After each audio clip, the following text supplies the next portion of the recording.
जय हिंद सभी भाइयों को। कैसे हैं आप लोग? आशा करता हूँ आप सभी लोग अच्छे होंगे, है ना। और तैयारी अच्छी चल रही होगी। मुझे पता है कई लोगों को डर भी लग रहा है, तो डरने की जरूरत नहीं है ना। आप योद्धा हो। जब लड़ने की हिम्मत कर ली है तो जीतोगे भी, यकीन रखो अपने आप पर, है ना। बाकी मैं आपके साथ खड़ा हूँ। हर चीज़ बेहतर होगा, यकीन करो। और अभी कल आपका क्या है, टीचर्स डे है, शिक्षक दिवस है, तो आप सभी को ढेर सारी शुभकामनाएं। और मैं उम्मीद करता हूँ कि मैं आशा करता हूँ और प्रार्थना करता हूँ ईश्वर से कि जो भी आप ख्वाब देखे हो, जो भी आपने सपने बुने हैं, आप अपनी मेहनत के दम पर, आप अपने खुद के दम पर उन सबको पूरा करो। ईश्वर आपको इतनी क्षमता दे, ठीक है। चलिए क्लास स्टार्ट करते हैं। और आज की क्लास होने वाली है हमारी रैंक एंड इंडिसेस की। बहुत इंपॉर्टेंट है क्योंकि अभी हाल में कई सारे क्वेश्चंस यहाँ से बने हैं, ठीक है। तो मैं इनमें भी बहुत इंपॉर्टेंट इंपॉर्टेंट जो है वही मैं लेकर के आऊँ, सारे नहीं लेके आया। पीडीएफ मैंने टेलीग्राम ग्रुप में डाल दिया है। जिनको नहीं पता है, टेलीग्राम ग्रुप का लिंक आपके डिस्क्रिप्शन बॉक्स में है, तो आप वहां से जा सकते हो। और सारे मैं पीडीएफ वहीं पर डाल देता हूँ, तो आप वहां से देख सकते हो। और कोई भी अपडेट भी होता है तो मैं वहां पर दे देता हूँ, ठीक है। और कल मैंने स्ट्रेटजी बताई थी कैसे आपको अप्रोच करना है। बाकी आप अपने लेवल पर जैसे कंफर्टेबल हो आप वैसे करो। अगर कोई दिक्कत आती है तो आप कभी भी मैसेज कर सकते हो, डीएम कर सकते हो टेलीग्राम पे, ठीक है, या कमेंट कर सकते हो वीडियो पे। मैं कोशिश करूंगा कि आपको जल्दी से जल्दी रिप्लाई करूँ, ठीक है। स्टार्ट करते हैं और रैंक एंड इंडिसेस देख लेते हैं, सारे इंपॉर्टेंट इंपॉर्टेंट, ठीक है। कहाँ गया भाई? तुम ऐसे कर रहे हो? चलो, चलिए, ठीक है। देखो मैंने रैंक और इंडिसेस में क्या किया है ना, कि जो ऑर्गेनाइजेशन है ना, कई बार क्या होता है मिक्सअप हो जाता है, मिक्स कर देते हैं ना, तो लोगों को कंफ्यूजन हो जाता है। तो मैंने अलग अलग ऑर्गेनाइजेशन को बांट दिया है। और मान लो जैसे ये यूएन है, यूएन कौन कौन से रिपोर्ट पब्लिश करता है इसको एक साथ लिख दिया है। ऐसे करके सारे ऑर्गेनाइजेशन के मैंने एक साथ कर दिया, ठीक है। तो सबसे पहला जो आता है वो है हमारा यूएनडीपी, यानी यूनाइटेड नेशन डेवलपमेंट प्रोग्राम, ठीक है। इसके द्वारा कौन कौन से रिपोर्ट पब्लिश किए जाते हैं जो आपके एग्जाम के पॉइंट ऑफ व्यू से बहुत इंपॉर्टेंट है, मैंने वही लिया है। थोड़ा सा जान लो, यूएनडीपी कब बना था? 1965 में। इसका हेडक्वार्टर है न्यूयॉर्क में, और यूएसए तुम्हें पता ही है वहां। एसडीएसएन क्या है सर? देखो, यूएनडीपी ने ना, यूएन ने क्या करा था बेसिकली 2012 में, इसने सस्टेनेबल डेवलपमेंट गोल्स, आपको पता है ना, एसडीजीज, ठीक है। एसडीजीज कितने हैं टोटल? 17, मैं पढ़ा चुका हूँ। तो ये 17 गोल को फुलफिल करने के लिए और उसको मैनेज करने के लिए एक संगठन बनाई थी जिसका नाम है एसडीएसएन 2012 में, सस्टेनेबल डेवलपमेंट सॉल्यूशन नेटवर्क, ठीक है। तो इन दोनों संगठनों के द्वारा कुछ रिपोर्ट पब्लिश की जाती है, एक एक करके हम उनको देखेंगे। सबसे पहला रिपोर्ट है, स्टार मार्क कर लो, जो छपेगा आपके एग्जाम में, वो ह्यूमन डेवलपमेंट इंडेक्स एचडीआई। किसके द्वारा रिलीज होता है? यूएनडीपी के द्वारा रिलीज होता है, ठीक है। जो जो चीजें यहाँ पॉइंट में लिखी है सिर्फ यही आपसे एग्जाम में पूछा गया, इसके अलावा कुछ नहीं पूछा जाएगा। इसके पैरामीटर्स क्या है, किस किस बिहाफ पर क्या क्या चीजें देख करके देती है? तो लाइफ एक्सपेक्टेंसी देखती है कि किसी देश का जीवन काल कितना है लोगों का। एजुकेशन जो है कैसी है, सुविधाएं कैसी है।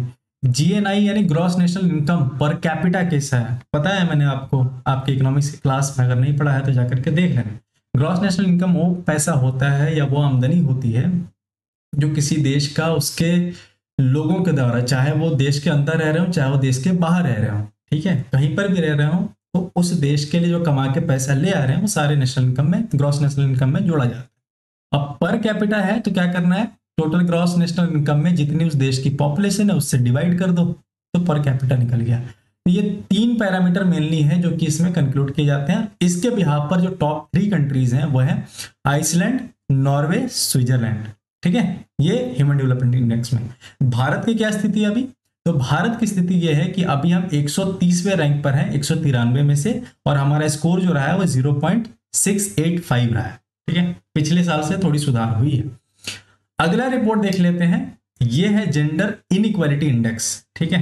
क्या है जेंडर इनइक्वालिटी इंडेक्स? ये यूएनडीपी के द्वारा ही पब्लिश किया जाता है। पैरामीटर्स इससे क्या क्या है? रिप्रोडक्टिव हेल्थ है, ठीक है, इंपावरमेंट है, और लेवल फोर्स पार्टिसिपेशन, मैंने आपको बताया था एलएफपीआर क्या होता है, ठीक है, और पीएलएफएस, सारी चीजें हम डिस्कस कर चुके हैं। तो इसके बिहाफ पर 3 लोग हैं, जैसे स्वीडन, डेनमार्क, नॉर्वे। ठीक है, तो ये जो 3 देश हैं ये टॉप 3 कंट्रीज है, ये फर्स्ट, सेकंड, थर्ड है। भारत की क्या स्थिति है, तो भारत 108वें नंबर पर है 193 में से। ठीक है, आपको देखना यही है, बस मैं जैसे वीडियो खत्म करूं एक बार पीडीएफ गो थ्रू कर लेना, और फिर कल क्या करना है, इसको रिवीजन कर लेना है, दिमाग में बैठ जाएगा। तीसरा जो इंपॉर्टेंट है, यहीं से अभी क्वेश्चन पूछा था स्टेनो में, वर्ल्ड हैप्पीनेस रिपोर्ट, जो कि किसके द्वारा दिया जाता है, एसडीएसएन के द्वारा दिया जाता है। ठीक है, पैरामीटर्स पूछा था, कितने पैरामीटर्स होते हैं, कितने पैरामीटर्स के बिहाफ पर दिया जाता है, तो 6 पैरामीटर। ठीक है, कौन कौन से पैरामीटर है कि जीडीपी पर कैपिटा, पता है तुम्हें क्या है ये, नहीं पता है तो जाके इकोनॉमिक्स की वीडियो अभी भी समय है देख लो। सोशल सपोर्ट, सामाजिक लोगों से सपोर्ट कैसा मिल रहा है, हेल्दी लाइफ एक्सपेक्टेंसी, वही जीवन काल लोगों की कैसी है, freedom to make life choices, अपने अपने चॉइस लेने का अधिकार, जेनरोसिटी, ठीक है, कि लोग एक दूसरे के प्रति कितना भाव रखते हैं, ये सारी चीजें इसमें कंक्लूड करी जाती है, इंक्लूड करी जाती है। उसके अलावा करप्शन, लोगों का अपने गवर्नमेंट के प्रति कितना ट्रस्ट है, ये सारी चीजें इसमें इंक्लूड करी जाती है। 5-6 पैरामीटर है, ध्यान रखना इसको। टॉप 3 कंट्रीज कौन है अभी, तो फिनलैंड है, डेनमार्क है, आइसलैंड है। डेनमार्क मतलब नॉर्डिक कंट्री जो है ना, वो आपको जनरली दिखने को मिलेंगी, चाहे फिनलैंड हो गया, डेनमार्क हो गया, नॉर्वे, ये सब टॉप में दिखेंगे, आइसलैंड हो। भारत की क्या पोजीशन है, तो भारत की पोजीशन अभी है कि हम 126वें नंबर पर है 143 देश में से। ठीक है, ये हो गया आपका यूएनडीपी के और एसडीएसएन के सारे जो इंपॉर्टेंट थे। अब आ जाते हैं हम दूसरे नंबर पर, यानी बी नंबर पर। कौन सा है, वर्ल्ड इकोनॉमिक फोरम। इसके सिर्फ 2 इंडेक्स, 2 रिपोर्ट देखेंगे। पहले ये देख लो कि वर्ल्ड इकोनॉमिक फोरम 1971 में बना था, कोलोगनी जेनेवा स्विट्जरलैंड में इसका मुख्यालय है। पहला जो रिपोर्ट है जो ये पब्लिश करता है वो है ग्लोबल जेंडर गैप रिपोर्ट। ध्यान रखना, लोग कंफ्यूजन हो जाते हैं, कंफ्यूज हो जाते हैं। ये था जेंडर इनइक्वालिटी इंडेक्स, और ये क्या है, ग्लोबल जेंडर गैप रिपोर्ट। यही पूछा जाता है, ये बहुत बार पूछा गया आपके एग्जाम में, तो ध्यान रखना इसको। इसमें पैरामीटर क्या क्या है, इकोनॉमी कैसी है, शिक्षा कैसी है, स्वास्थ्य कैसा और राजनीति कैसी है, 4 फैक्टर्स है। ठीक है, ये 4 फैक्टर है, हीप से याद रख सकते हो आप इसको, हीप से। एच से हेल्थ, ई से इकोनॉमी, ई से एजुकेशन और पी से पॉलिटिक्स, हीप। तो टॉप 3 कंट्रीज के कौन कौन से हैं, आइसलैंड, फिनलैंड, नॉर्वे। भारत की क्या पोजीशन है अभी, तो भारत की वर्तमान पोजीशन ये है कि हम 131वें रैंक पर हैं, और हमारा स्कोर जो रहा है वो 64.1% रहा है। स्कोर इसलिए इंपॉर्टेंट है क्योंकि एक स्टेटमेंट में अगर पूछता है तो ऐसे सवाल वो फ्रेम कर सकता है स्टेटमेंट। दूसरा नंबर जो इंडेक्स है वर्ल्ड इकोनॉमिक फोरम द्वारा, वो कौन सा है, वो है आपका एनर्जी ट्रांजिशन इंडेक्स। ठीक है, ये क्या क्या चीजें देखता है, तो आपके देश में एनर्जी सिक्योरिटी कितनी है, सस्टेनेबिलिटी कितनी है। देखो, सस्टेनेबल का मतलब होता है, सस्टेनेबल डेवलपमेंट का मतलब क्या होता है कि आप किसी चीज का इस्तेमाल कर रहे हो और उसको किस हिसाब से इस्तेमाल कर रहे हो, अगली पीढ़ी पर उसका क्या प्रभाव पड़े।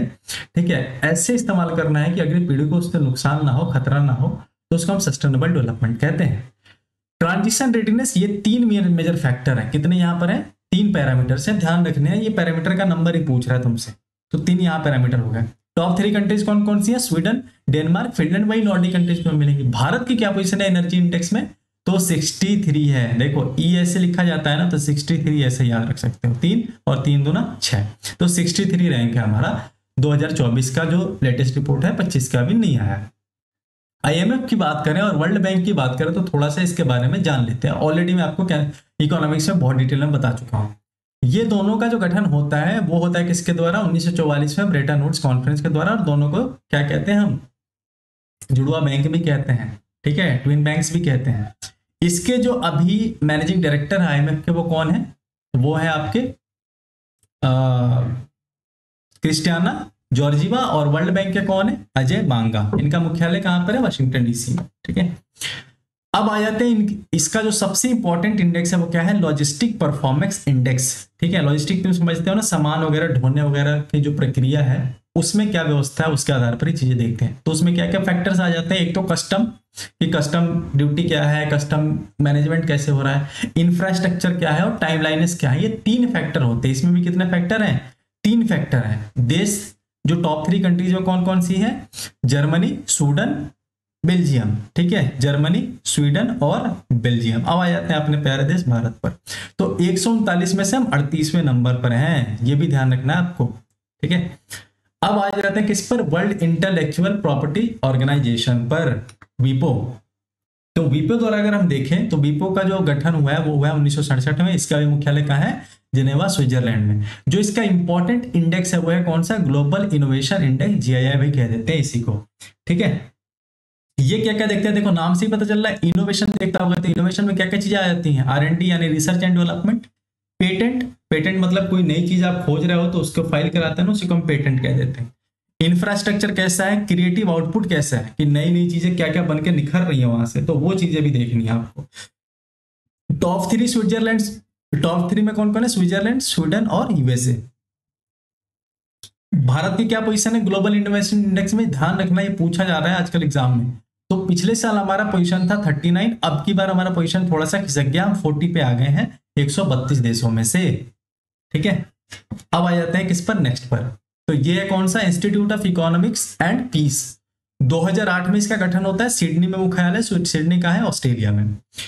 सबसे इंपॉर्टेंट है वो कौन सा इंडेक्स है? वह ग्लोबल पीस इंडेक्स, इसके द्वारा रिलीज किया जाता है। ग्लोबल पीस इंडेक्स 2025 के अनुसार, पहले तो पैरामीटर देख लो क्या क्या पैरामीटर है कि वहां सेफ्टी कैसी है देश में, कन्फ्लिक्ट का क्या माहौल है, ठीक है, कि आपस में कोई दिक्कत तो नहीं है, मिलिटराइजेशन कैसी है। ठीक है, तो ये 3 बेसिस हो जाते हैं। SCM। टॉप 3 कंट्रीज कौन कौन से हैं? वही आइसलैंड, आयरलैंड और ऑस्ट्रिया, ये 3 है। ठीक है, और भारत की क्या पोजीशन है? तो भारत का पोजीशन ये है कि हम 115वें रैंक पर हैं 163 में से। देखो पढ़ोगे ना तभी याद होगा, एक दो बार रीड कर लोगे याद हो जाएगा, ऐसे नहीं याद होगा। कहोगे सर कैसे याद होगा? सवाल आ जाएगा फिर मुंह फैला के रह जाओगे। एक एक सवाल बहुत इंपॉर्टेंट है तुम्हारे लिए। भाई इतना एफर्ट लगा रहे तो तुम भी थोड़ा लगाओ। ठीक है, एग्जाम अभी मुंह पर है। ग्लोबल टेररिज्म इंडेक्स, ठीक है, इसमें ये देखा जाता है कि कौन सा देश कितना ज्यादा अफेक्टेड है टेरर से। ठीक है, उसके बिहार पर ये रैंकिंग निकाली जाती है। पैरामीटर देख लो वही है कि टेरर अटैक कितने ज्यादा हो रहे हैं, वहां पर लाइफ लॉस कितने हो रहे हैं, उसी को फैटेलिटीज कह देते हैं, कितनी इंजरीज हो रही है टेरर के अटैक के चलते। तो वो सारी चीजें आ जाती हैं। जो अभी 22 अप्रैल पहलगाम याद है आपको? बैसारन कैसे भूल सकते हो आप, और ऑपरेशन सिंदूर वो कैसे भूल सकते हैं। खैर, टॉप 3 की अगर बात करें कौन कौन से हैं, सबसे ज्यादा अफेक्टेड कौन है? अफगानिस्तान, उसके बाद सोमालिया और उसके बाद सीरिया। ये 3 ऐसे देश हैं, ये जनरली टॉप 3 में ही रहते हैं जो सबसे ज्यादा टेररिज्म से अफेक्ट है। और एक जो है वो करने वाला कौन है? टॉप पॉइंट तुम्हें भी पता है, मुझे भी पता है। भारत अफेक्ट में कितने नंबर पर है? 14वां सबसे ज्यादा अफेक्टेड देशों में से एक है हमारा प्यारा भारत। अब आ जाते हैं दूसरी संस्था कौन सी है? Transparency international. इसका एक ही इंपॉर्टेंट है, वो है कौन सा? Corruption perception index. उससे पहले ये जान लो कि ट्रांसपेरेंसी इंटरनेशनल 1993 में बना और इसका जो मुख्यालय है वो जर्मनी बर्लिन में है। करप्शन परसेप्शन इंडेक्स में ये देखा जाता है कि कितना करप्शन है देश में, उनके सुविधाओं में, उनके व्यवस्थाओं में, उसके बिहार पर चीजें निकाली जाती है। वही चीज लिखा है पब्लिक सेक्टर करप्शन कितना है। तो टॉप 3 कंट्रीज कौन कौन सी है जिनमें सबसे कम करप्शन है? वो सबसे ऊपर होंगे। तो डेनमार्क, स्वीडन और नॉर्वे, ऑब्वियस बात है वही होगी। भारत की क्या स्थिति है? तो भारत की स्थिति अभी ऐसी है कि हम 96 नंबर पे, 96 नंबर पर है 180 में से। ठीक है, मतलब आधा से थोड़ा ज्यादा। पिछली बार जो है, पिछली बार हमारा जो रैंक था ना इससे बेटर था, 93 पर थे हम। ठीक है, ये 93 पर थे और उस समय हमारा स्कोर था 39, अभी हमारा स्कोर है 38। ठीक है, ये ध्यान रखना आप।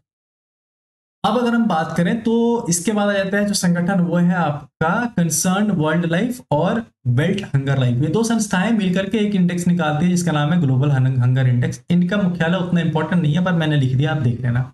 ग्लोबल हंगर इंडेक्स बहुत इंपॉर्टेंट है। ठीक है, इसमें देखा जाता है 4 फैक्टर देखे जाते हैं, ये तुमसे पूछा जा सकता है। 4 फैक्टर है, कौन कौन से? वेस्टिंग, हमने हालांकि ये डिस्कस किया था एक क्लास में। स्टंटिंग, और उसके अलावा है मोर्टेलिटी और है अंडर नरिशमेंट। ठीक है, वेस्टिंग में क्या होता है मैंने बताया था, मान लो कोई बच्चा हो रहा है और उसका वजन बहुत कम है मिनरल या न्यूट्रिशन के कमी के कारण, तो उसको वेस्टिंग कर देते हैं। स्टंटिंग में क्या होता है कि हाइट ही नहीं बढ़ती है न्यूट्रिशन के कमी के कारण। मोर्टेलिटी तुम्हें पता है कितने लोग की मौत हो रही है न्यूट्रिशन की कमी के कारण और खाना वगैरह ना मिलने के कारण, तो वो सारी चीजें भी इसमें दिखी जाती हैं। अंडर नरिशमेंट का मतलब है कि जितना उनका डेवलपमेंट होना चाहिए न्यूट्रिशन के कारण, मिनरल के कारण, उतना हुआ नहीं है। तो ये 4 मेजर फैक्टर हैं WSMU। ठीक है, WSMU, तो ये 4 ऐसे फैक्टर हैं जिसको सुमो से याद रख सकते हो, सुमो। ठीक है, सुमो 4 ऐसे फैक्टर हैं जिससे ग्लोबल हंगर इंडेक्स डिसाइड किया जाता है। टॉप 3 जिसमें सबसे कम फर्क पड़ा है वो कौन कौन से देश हैं? तो बेलारूस, पोलैंड, चिले। ठीक है, ये सबसे कम अफेक्टेड है। भारत की स्थिति क्या है, बहुत ज्यादा खराब है, हम सीरियस कैटेगरी में आते हैं, 105वें रैंक पर हैं, ठीक है, 127 में से 105वें रैंक पर है, 2024 का ये डेटा है। और ये सब लेटेस्ट डेटा है, 2025 का नहीं है, इसलिए मैंने 25 का नहीं लिया हुआ, 24 का आया हुआ, 24 का मैंने लिया है। जिसका 23 का है 23 का लिया, 22 का है 22 का लिया लास्ट। स्कोर देखें तो 27.3 है, उतना इंपॉर्टेंट नहीं है, रैंक इंपॉर्टेंट है। Global hunger index star mark कर लो, जहां जहां मैंने स्टार मार्क किया वो तो देख लेना बिल्कुल। अब आ जाते हैं किस पर, ये भी तुमसे पूछा जा सकता है, ठीक है। हालांकि देखो ध्यान रखना है कि जहां जहां अपना देश जो है स्लिप कर रहा है ना, पोजीशन खराब हो रही है, उसके पूछने के चांसेस थोड़े कम हो जाते हैं, बाकी अब तुम्हारे लक के ऊपर है। एक और संस्था है, उसका नाम क्या है, international institute for management development, IMD। ये क्या रिलीज करती है, वर्ल्ड कॉम्पिटेटिव इंडेक्स, ठीक है, वर्ल्ड कॉम्पिटेटिव इंडेक्स। तो इसके पैरामीटर्स क्या क्या है, इकोनॉमिक है, गवर्नमेंट वहां कैसी काम कर रही है, उसके वहां के बिजनेस की एफिशिएंसी कैसी है, और वहां का इंफ्रास्ट्रक्चर कैसा है। ये 3-4 फैक्टर है, यहाँ पर भी कितने हैं, 4 फैक्टर हैं, इन पर कामों करती है। टॉप 3 कंट्रीज कौन कौन से हैं, स्विट्जरलैंड, सिंगापुर, हांगकांग, ठीक है। कौन कौन से हैं, स्विट्जरलैंड, सिंगापुर, हांगकांग। और देखो डेवलपमेंट की बात आएगी ना, तो ये वाले देश, स्विट्जरलैंड सिंगापुर वाले देश ऑब्वियसली आगे रहेंगे, नॉर्डिक देश आगे रहेंगे। और थोड़ा सामाजिक और इन रिलेटेड चीजें आएंगी ना, तो उसमें नॉर्डिक देश हमेशा ही आगे रहेंगे, इतना ध्यान रख के चलना है, ठीक है। इंडिया की क्या पोजीशन है, तो इंडिया अभी 41वें नंबर पर है, 41 नंबर पर है, ठीक है। पिछले वाला हम 39 पर थे। जर्मन वॉच एक संस्था है, वो क्या रिलीज करता है, क्लाइमेट चेंज परफॉर्मेंस इंडेक्स, कि क्लाइमेट में फर्क कैसे पड़ा है, क्या क्या बदलाव हुआ है, उसके आधार पर जितना बढ़िया रैंक होगा वहां उतना बढ़िया आपके यहाँ का क्लाइमेट होगा। तो इसमें क्या क्या फैक्टर ले जाते हैं, इमिशन, कार्बन इमिशन, हमने कितने कब का टारगेट रखा है कार्बन इमिशन जीरो करने का, बताओ, 2070 तक, ठीक है। तो पैरामीटर क्या क्या रखा है, इमिशन चेक करा जाता है, वहां की पॉलिसी कैसी है, रिन्यूएबल एनर्जी का रिसोर्स क्या क्या है, कैसे यूज किया जाता है, ये 3 फैक्टर यहां पर लिए जाते हैं, ठीक है। टॉप 3 कंट्रीज कौन कौन सी है, देखो एनवायरमेंट और इन चीजों से रिलेटेड आ गया, तो आ गया ना नॉर्डिक कंट्रीज फिर से टॉप पे, तो डेनमार्क, स्वीडन, नॉर्वे। भारत की पोजीशन क्या है, भारत काफी अच्छे पोजीशन पे है, अभी हम 67 में से 10वें पोजीशन पर है, ठीक है। इंपॉर्टेंट है, ये भी पूछा जा सकता है। ग्लोबल फायर पावर की बात करें कि हाँ भाई मिलिट्री स्ट्रेंथ किसकी है, ये संस्था है और ये रिपोर्ट है, इंडेक्स है, ठीक है। तो मिलिट्री स्ट्रेंथ सबसे पावरफुल मिलिट्री किस देश की है, तो उस हिसाब से देखो टॉप 3 कौन कौन से हैं, सबसे 1 नंबर पे है यूएसए, 2 नंबर पे है रशिया और 3 नंबर पे है चाइना और चौथे पर है भारत। 145 देशों में चौथा सबसे पावरफुल कंट्री मिलिट्री वाइज हम हैं। अब आ जाते हैं चौथे पर, चौथा कौन सा है, वो है रिपोर्टर्स विदाउट बॉर्डर्स, RSF मतलब होता है रिपोर्टर्स, ये फ्रेंच वर्ड है, ठीक है। ये सान फ्रंटियर्स ऐसे कुछ होता है, फ्रेंच में वर्ड होता है, तुम्हें बस इतना याद रखना है। रिपोर्टर्स विदाउट बॉर्डर क्या रिलीज करते हैं, ये वर्ल्ड प्रेस फ्रीडम इंडेक्स, जो प्रेस है ना हमारा न्यूज है उसका इंडेक्स निकालते हैं, रैंकिंग निकालते हैं। इसमें क्या क्या चीजें देखी जाती है कि मीडिया के पास फ्रीडम कितना है, सेफ्टी कितनी है उनकी, और सेंसरशिप कितना है, उसके बिहाफ पर ये रैंकिंग निकाली जाती है। जितना कम रैंक होगा उतना बेहतर उनका पोजीशन होगा। टॉप 3 में कौन है, नॉर्वे, एस्टोनिया, नीदरलैंड। भारत की पोजीशन इंपॉर्टेंट है, यहाँ कितनी है, 151 नंबर पे है, ठीक है। पिछली बार शायद हम 159 पर थे, तो देख लेना। अभी फिलहाल कितने 151 पर है 180 में से, तो कुछ सुधार हुआ है, बाकी तुम्हें पता है कि न्यूज का हाल क्या है। एक संस्था है ब्रांड फाइनेंस, जो सॉफ्ट पावर इंडेक्स ये रिलीज करती है। सॉफ्ट पावर इंडेक्स में क्या कहा जाता है, आप अपने कल्चर को कितना ज्यादा फैला पा रहे हो, ग्लोबल इन्फ्लुएंस कितना कर पा रहे हो, गवर्नेंस आपकी कैसी है, मीडिया आपका कैसा है, ठीक है। ये सारी चीजें ली जाती है, ठीक है। डिप्लोमेसी समझ रहे हो ना बेसिकली, हाँ। तो सॉफ्ट पावर से आप कितना ज्यादा पावर गेन कर पा रहे हो, वो सारे फैक्टर्स मिल जाते हैं। इसमें टोटल 4 फैक्टर्स हैं, पैरामीटर्स हैं। टॉप पे कौन है, यूएसए है, दूसरे पर है यूके और तीसरे पर है जर्मनी। भारत की क्या पोजीशन है, तो भारत की पोजीशन है 29 आउट ऑफ 121। पिछली बार हम 28 पर थे, ध्यान रखना है। अब एक दो और इंपॉर्टेंट देख लो, जैसे कि यूएस चैम्बर ऑफ कॉमर्स है, ये स्टार मार्क कर लो, यहां से आ सकता है। ये इंटेलेक्चुअल प्रॉपर्टी इंडेक्स रिलीज करता है, आईपी इंडेक्स। आईपी तुम्हें पता है ना, जो तुम्हारे सिस्टम में दिखता है आईपी नंबर, ठीक है। तो आईपी, ये आईपी सिस्टम को इवेल्युएट करते हैं। और इसके अलावा इसमें क्या क्या चीजें देखी जाती है, पेटेंट, कॉपीराइट, ट्रेडमार्क, इन्फोर्समेंट, ठीक है। ये सारी चीजें देखी जाती हैं, इन सबको ध्यान में रखते हुए रैंकिंग निकाली जाती है। तो इसमें टॉप पे कौन है, यूएसए, दूसरे पर कौन है, यूके, और तीसरे पे है फ्रांस। भारत की क्या पोजीशन है, 43rd पर है, देख लो ये कितने पर है, 43rd। पिछले बार हम थे 42nd पर। अब आ जाते हैं किस पर, स्कोर भी देख लेना, 36.45 है। सीप्री पर, सीप्री का फुल फॉर्म क्या होता है, स्टॉकहोम, यहाँ लिखा हुआ है Stockholm international peace research institute. ये क्या करता है, मिलिट्री से रिलेटेड कुछ ब्यौराएं देता है, कुछ रैंकिंग्स निकालता है। जैसे कौन देश अपने मिलिट्री पर कितना खर्चा कर रहा है, उस रैंकिंग के हिसाब से टॉप 4 कंट्रीज देख लो। सबसे एक नंबर पे कौन है, यूएसए, दूसरे पर कौन है, चाइना, तीसरे पे कौन है, रशिया, और चौथे पर है हम। इसका परसेंटेज इंपॉर्टेंट इसलिए मैंने लिया नहीं है, ठीक है। वही है कि टोटल बजट का कितना परसेंट जीडीपी आप इस्तेमाल कर रहे हो अपने मिलिट्री एक्सपेंडिचर के लिए। अब दूसरा इसका ही रिपोर्ट है एक, ठीक है, और ये पब्लिश करता है ऑक्सफोर्ड प्रेस वाले, इसको करते हैं पब्लिश, रिलीज करते हैं ऑक्सफोर्ड पब्लिश वाले, ठीक है। हालांकि ऑक्सफोर्ड वाला आपके ऑप्शन में नहीं होगा, सिपरी ही होगा, तो अगर ऑक्सफोर्ड आता है तो ऑक्सफोर्ड लगा दीजिएगा। उसको रिलीज करते हैं, रिपोर्टिंग ये करता है सब कुछ। तो सिपरी आर्म्स इंपोर्ट रैंकिंग, मतलब कौन सा देश कितना आर्म्स, कितना हथियार खरीद रहा है, वो उसकी रैंकिंग है। तो टॉप 5 की अगर हम बात करें 2020 से लेकर के 2024 तक के आधार पर निकाला गया है। सबसे ज्यादा किसी ने हथियार मंगाए हैं, यूक्रेन ने, तुम्हें भी पता होगा, हमें पता है। उसके बाद आता है भारत, यूक्रेन ने मंगाए हैं 8.8%, हमने मंगाए हैं 8.3%। पहले हम काफी आगे थे, अब हम पीछे हो गए हैं, ठीक है। तो ये ध्यान रखना है, बाकी सारे इंपॉर्टेंट नहीं है। 2 नंबर पर हम हैं, 3 नंबर पर कतार है। अब आ जाते हैं अगले पर, वह हेनले पासपोर्ट इंडेक्स 2025। इसमें देखा जाता है कौन सा पासपोर्ट कितना पावरफुल है, उसकी रैंकिंग निकाली गई है। तो टॉप 3 मोस्ट पावरफुल पासपोर्ट कौन कौन से हैं? सबसे मोस्ट पावरफुल है सिंगापुर का, इसके पास 193 डेस्टिनेशन पर वीजा फ्री जाने की क्षमता है, कैपेसिटी है। दूसरे नंबर पे पावरफुल कौन है? जापान और साउथ कोरिया, दोनों दूसरे नंबर पर, इनके पास 190 डेस्टिनेशन तक जाने का परमिशन है वीजा से, वीजा के बिना। तीसरे नंबर पे कौन आ जाता है? 7 देश आ जाते हैं, इंपॉर्टेंट नहीं है, बस फर्स्ट सेकंड देख लो। भारत के पोजीशन क्या है ये इंपॉर्टेंट है, तुमसे पूछा जा सकता है, इसलिए क्योंकि इसमें सुधार हुई है। पिछले साल हम 85 पे थे, अभी कितने 77 पर हैं, और हम 59 कंट्रीज में बिना वीजा के जा सकते हैं, हमारे एग्रीमेंट हो चुके हैं, ठीक है। और इस साल सबसे बड़ा ग्रोथ हमारे को देखने को मिला है, इसलिए पूछने के चांसेस ज्यादा बनते हैं।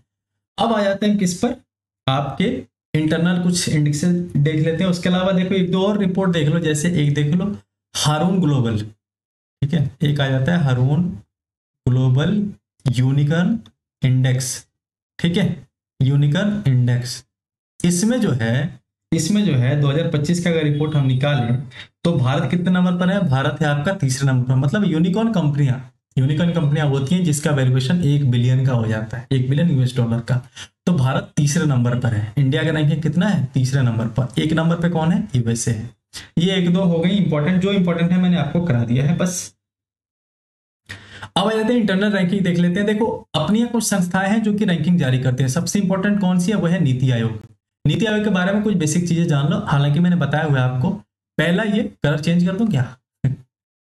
चलो कलर चेंज कर लेते हैं। तो पहला कौन सा है? पहला है आपका कि इसका गठन कब हुआ? 1 जनवरी 2015। तुम्हें पता है इससे पहले प्लानिंग कमीशन था, इसके चेयरमैन होते हैं प्रधानमंत्री साहब। कई सारी इसकी काउंसिल है, अंदर में छोटे छोटे काउंसिल बनाए गए हैं। जो सबसे मेन काउंसिल है वह है गवर्निंग काउंसिल, जो कि सारी चीजों को गवर्न करती है, मैनेज करती है। इसके मेंबर कौन कौन से हैं? सारे राज्य के मुख्यमंत्री, सारे लेफ्टिनेंट गवर्नर जो भी यूटी के हैं, और कुछ यूनियन मिनिस्टर होते हैं। अभी फिलहाल के समय पे लगभग 4 हैं। सीईओ की अगर हम बात करें तो देख लो, सीईओ पूछा जाता है चीफ एग्जीक्यूटिव ऑफिसर, यहां से सवाल बन जाता है। और 10 साल हुए इसलिए मैंने लिख दिया है। इसके अभी नीति आयोग के 10 साल में सवाल आने के चांसेस बहुत ज्यादा है। सबसे पहले सीईओ कौन थे? सिंधुश्री खुल्लर साहब। अमिताभ कांत जी सबसे लंबे समय तक इसके सीईओ सीईओ रहे। बीवीआर सुब्रमण्यम करंट में है, ठीक है। ये बस इतनी बात याद रखनी है। अगर वाइस चेयरमैन आपसे पूछ लेता है वाइस चेयरमैन कौन है, तो सुमन बेरी। इसको चुनता है कौन है? प्रधानमंत्री साहब। पहले वाले कौन थे? तो अरविंद पनगड़िया, ठीक है। इतना आपको ध्यान रखना है। अब आ जाते हैं क्या क्या ये इंडेक्स जारी करता है। सबसे पहला सबसे इंपॉर्टेंट इंडेक्स है एसडीजी इंडिया इंडेक्स, यानी सस्टेनेबल डेवलपमेंट गोल्स। जो भारत के स्टेट है ना, वो कितना इसको अचीव करने में कामयाब हो रहे हैं, उसके बिहार पर ये रैंकिंग निकाली जाती है। अभी 2023-24 की ही आई है, प्रेजेंट की नहीं आई है, तो मैंने उसी का डेटा लिया है।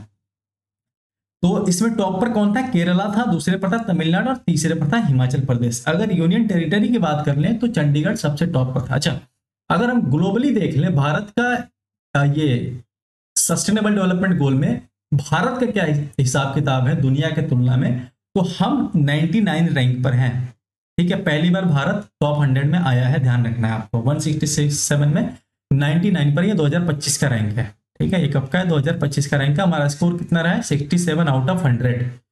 अब दूसरा एक है, वो इतना इंपॉर्टेंट नहीं है फिर भी देख लो, एक्सपोर्ट प्रिपेयर्डनेस इंडेक्स, मतलब हम कितना ज्यादा एक्सपोर्ट कर पा रहे हैं, कितनी हमारी क्षमता है, कितना बेहतरी से हम कर पा रहे हैं, उसके बिहार पर चीजें निकाली जाती है। 3 इसके फैक्टर है, इंपॉर्टेंट नहीं है। टॉप स्टेट कौन सा है? गुजरात है। ये सब कौन रिलीज करता है? आपका नीति आयोग रिलीज करता है। इंडिया इनोवेशन इंडेक्स, स्टेट के अंदर देखा जाता है सबसे बेस्ट इनोवेशन किसके पास है? तो कर्नाटका के पास। टॉप स्टेट कौन सा है? कर्नाटका। इंपॉर्टेंट ये है, स्टार मार्क कर लो, ठीक है। अगर आपसे पूछ लेता है इस बार कि 5 टॉप परफॉर्मिंग स्टेट कौन से हैं नीति आयोग के अनुसार, तो आपको बताना है उड़ीसा, ओसीजी, ठीक है, ओसीजी और जेजी। ओसीजी आपको याद रखना है, ये 3 तो याद ही रखना है। सबसे टॉप परफॉर्मिंग स्टेट कौन है? उड़ीसा, छत्तीसगढ़, गोवा, झारखंड और गुजरात, ये 5 टॉप परफॉर्मिंग स्टेट हैं। वैसे ही एक इंडेक्स है physical health index. Physical health मतलब ये होता है कि जो सरकार है वहां की, उसकी अपनी फाइनेंशियल कंडीशन कैसी है, फाइनेंशियल हेल्थ कैसा है, उसी को फिजिकल हेल्थ कह देते हैं, ठीक है। मतलब आर्थिक सुरक्षा कितनी है उसकी, तो उस हिसाब से देखा है तो सबसे बेटर अभी है उड़ीसा के, उसके बाद छत्तीसगढ़, गोवा, झारखंड और गुजरात मैंने आपको करा दिया। उसके बाद आ जाए थोड़ा सा एनवायरमेंट और इकोलॉजी से रिलेटेड चीजें देख लेते हैं, एनर्जी से रिलेटेड चीजें देख लेते हैं। ये इंपॉर्टेंट है इसलिए मैंने लिया है। फॉरेस्ट रिपोर्ट आया था 2023 में, ये 2023 का ही डेटा है, उसके हिसाब से मैंने कुछ चीजें ली है। ये रिलीज कौन करता है? फॉरेस्ट सर्वे ऑफ इंडिया इसको रिलीज करता है। देखो स्टार मार्क करो, यहां से सवाल आ सकते हैं। सबसे पहले ध्यान देना, हाईएस्ट फॉरेस्ट कवर, सबसे ज्यादा परसेंटेज वाइज फॉरेस्ट कहां पर है, कौन से स्टेट ओवरऑल कहां पर है पूरे भारत में? तो लक्षद्वीप, ठीक है, 91.3। सेकंड नंबर पे कौन है? मिजोरम। तीसरे पे कौन है? अंडमान निकोबार। लेकिन अगर आपसे पूछ ले सबसे ज्यादा किस स्टेट में है, तो आप कह दोगे मिजोरम। ओवरऑल और यूटी पूछ दे तो, अगर पूछ ले ओवरऑल कहां पर है? लक्षद्वीप। यूटी पूछ ले तो लक्षद्वीप। अगर आपसे स्टेट पूछ ले तो मिजोरम, ठीक है। परसेंटेज की बात हो रही है। अगर एरिया पूछ ले, एरिया हिसाब से सबसे ज्यादा कहां पर है, तो मध्य प्रदेश, फिर आ जाता है अरुणाचल, फिर आ जाता है छत्तीसगढ़। मैक कैसे याद रखना है? मैक, ठीक है। मैक्सिमम इंक्रीज फॉरेस्ट कवर में सबसे ज्यादा इंक्रीमेंट कहां पर देखने को मिला है? तो सबसे ज्यादा इंक्रीमेंट देखने को मिला है मिजोरम में, ठीक है। उसके बाद गुजरात में, उसके बाद उड़ीसा में, ठीक है। पहले मिजोरम, फिर गुजरात, फिर उड़ीसा। इंक्रीजमेंट सबसे ज्यादा डिक्रीज कहां हुआ है, सबसे ज्यादा जंगल खराब कहां किए गए? तो सबसे ज्यादा किए गए मध्य प्रदेश में, उसके बाद कर्नाटका में, लद्दाख में, फिर नागालैंड में। पूछने के चांसेस ऊपर के 2 हैं। अर्बन डेवलपमेंट रिपोर्ट की अगर हम बात करते हैं, स्वच्छ सर्वेक्षण अभी आया है ना, कि सबसे साफ शहर कौन सा बना है, तो हमारा इंदौर शहर बना है, ठीक है। इंदौर शहर सबसे साफ शहर बना है लगातार 8वीं बार। इसके बाद सूरत बना है और सूरत के बाद नवी मुंबई, ठीक है। तो ये ध्यान रखना है आप। ट्रांसपोर्ट की बात करें, ट्रांसपोर्ट इंफ्रास्ट्रक्चर में इतना इंपॉर्टेंट नहीं है, फिर भी देख लो। ट्रांसपोर्ट और इंफ्रास्ट्रक्चर में क्या हो जाता है, एक रिपोर्ट आती है जिसका नाम है logistic ease across different state. मतलब एक स्टेट से दूसरे स्टेट तक जाने में कौन सा स्टेट है जिसमें सबसे आसानी से आप सामान वगैरह की व्यवस्था है ले जाने की, तो सबसे टॉप पर है गुजरात। उसके अलावा दूसरी रिपोर्टिंग की बात करें तो है एयरपोर्ट सर्विस कहां पर सबसे बेस्ट है, ठीक है। ये कौन रिलीज करता है? Airport authority of India. सबसे टॉप कौन है? दिल्ली। उसके बाद है हैदराबाद। अब आ जाते हैं सबसे आखिरी पर, वो है गवर्नेंस। तो गुड गवर्नेंस इंडेक्स मतलब कौन से स्टेट का गवर्नेंस सबसे बेस्ट है, ये रिलीज कौन करता है? केयरेज रेटिंग है, वो इसको रिलीज करती है। तो सबसे बेस्ट जो स्टेट है गवर्नेंस के मामले में, उसको महाराष्ट्र को माना गया है, फिर गुजरात को माना गया है, फिर कर्नाटका को माना गया है। बस रैंकिंग इंडेक्स में इतना ही रखते हैं, बाकी बहुत जल्द मिलेंगे। 1-2 क्लासें और रखेंगे, ठीक है, जिसमें मैं कोशिश कर रहा हूँ कि आपको कम से कम 1-2 टॉपिक और करा दूँ। जैसे आपका म्यूजिक इंस्ट्रूमेंट हो गया, ठीक है। और मैं सोच रहा हूँ कि थोड़ा सा जो टॉपिक किसी और ने नहीं करा है वही मैं कवर करूं, जैसे आपका सोलर मिशन हो गया, ठीक है। तो ये 2 टॉपिक तो अभी मेरे मूड में है, बाकी और कुछ समय बच गया तो मैं वो भी कराऊंगा, ठीक है। तो चलिए पढ़ते रहिए, ध्यान रखिए और डरना नहीं है। जो भी आप पढ़ रहे हैं सवाल वहां से आएगा ही आएगा, यकीन रखो अपने आप पर, ठीक है। खुश रहो, खुश रहोगे बेहतर परफॉर्म करोगे, कॉन्फिडेंट रहोगे बेहतर परफॉर्म करोगे, ठीक है। चलो बाकी तो मैं हूं ही तुम्हारे साथ। चलो ध्यान रखो, टाटा बाय बाय, जय हिंद।